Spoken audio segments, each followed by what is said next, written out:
In today's video, I'm going to teach you how to import a make.com blueprint, step by step, for the year 2025. Whether you're a seasoned user looking to streamline your processes or a newcomer eager to explore make.com's capabilities, this guide is designed to help you get started with importing blueprints in no time. First, let's head over to the Make website. This is where all the magic happens in terms of automation. If you're not familiar, Make is a versatile platform that allows you to connect apps and design workflows effortlessly.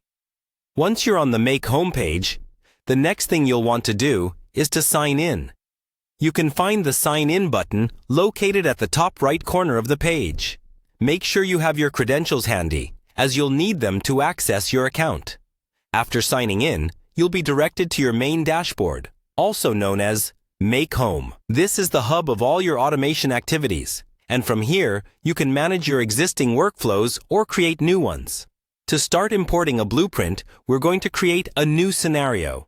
On the home page, look for the option that says New Scenario.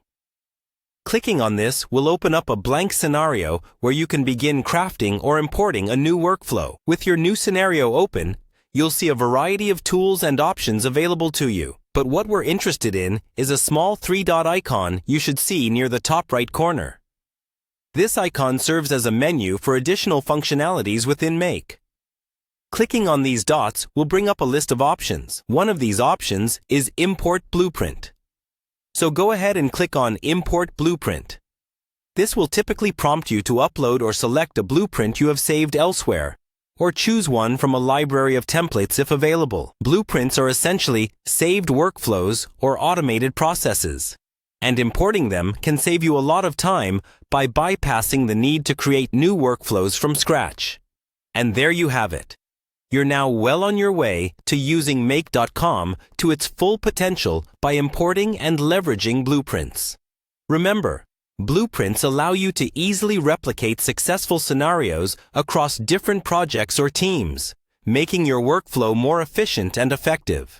As with any tool, practice makes perfect, so don't hesitate to experiment with different blueprints to see what works best for your needs.